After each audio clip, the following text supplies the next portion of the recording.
Assalamualaikum warahmatullahi wabarakatuh.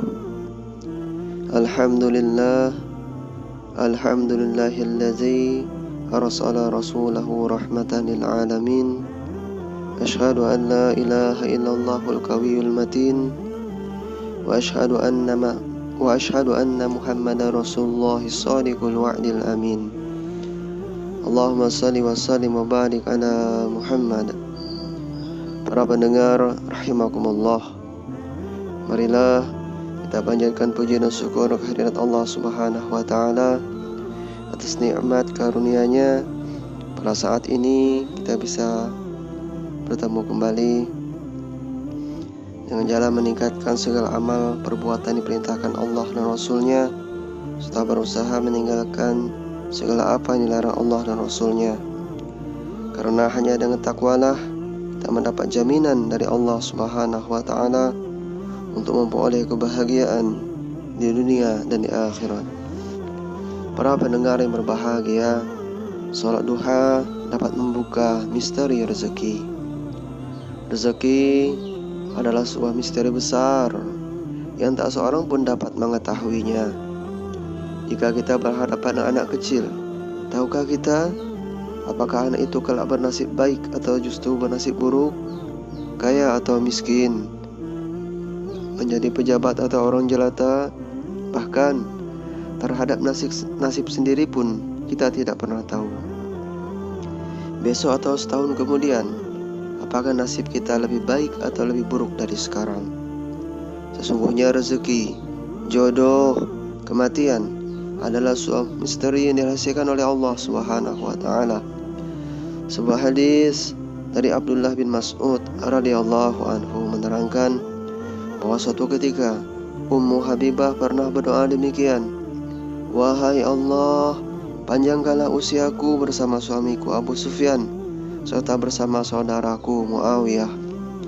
Rasulullah kemudian menegur Ummu Habibah, "Sungguhnya kamu mohon kepada Allah Azza wa Jalla ajal, kematian, rezeki yang telah ditentukan, dan Allah tidak akan mengajukan atau mengundurkannya sedikit pun.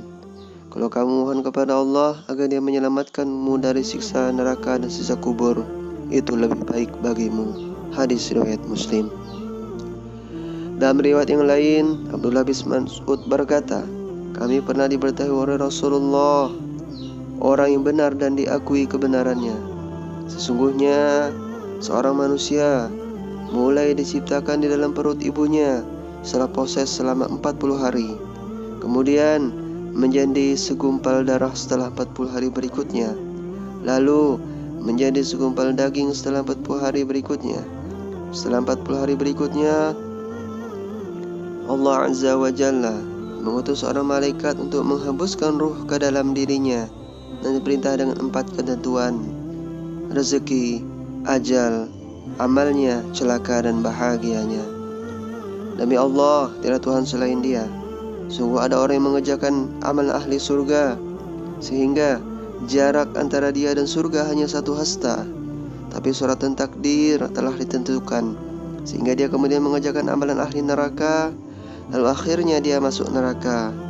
Ada pula orang yang mengerjakan amal ahli neraka sehingga jarak antara dia dan neraka hanya 1 hasta, tapi takdir telah ditentukan sehingga kemudian ia mengerjakan amal ahli surga, lalu akhirnya dia masuk surga. Hadis riwayat Muslim. Rezeki, ajal dan jodoh sudah ditentukan. Karenanya Ummu Habibah ketika meminta demikian, Rasulullah sallallahu alaihi wasallam menasihati agar meminta sesuatu yang menyelamatkannya. Dalam hadis lain diterangkan bahwa saat bayi di dalam kandungan, Allah telah menentukan rezeki, ajal dan amalannya. Ini berarti persoalan rezeki merupakan suatu yang misteri, merupakan rahasia yang tidak semua orang bisa mengungkapnya. Berbicara tentang rezeki, kita tidak boleh melupakan takdir. Rezeki itu persoalan yang berkaitan dengan takdir. Artinya, setiap manusia ditakdirkan untuk mendapatkan rezeki. Ketika ia lahir di dunia, Allah telah memberinya rezeki.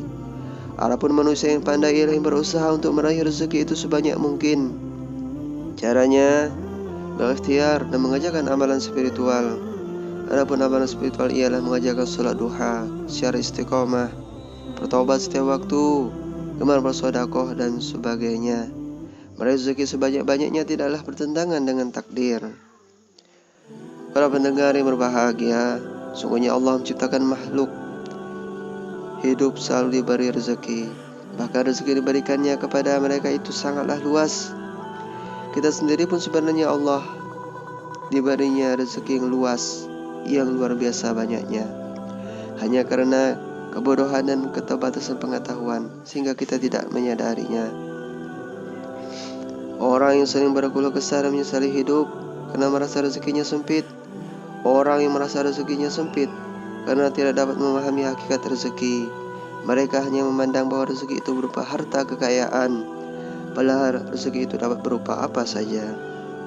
Orang yang menilai bahwa rezeki itu hanya terkait pada harta benda, maka piciklah pandangan hidup mereka. Segala sesuatunya diukur dengan harta kekayaan. Baginya akan merasa terhormat apabila memiliki banyak harta. Harta diyakini dapat menaikkan harga diri. Pandangan semacam ini tak ubahnya orang-orang musyrik di zaman Rasulullah Sallallahu Alaihi Wasallam. Allah Subhanahu Wa Taala firman dalam Al-Quran, surah Az-Zukhruf ayat 35 yang artinya, dan kami buatkan pula perhiasan-perhiasan dari emas untuk mereka, dan semuanya itu tidak lain hanyalah kesenangan kehidupan dunia, dan kehidupan akhirat itu di sisi Tuhanmu adalah bagi orang-orang yang bertakwa.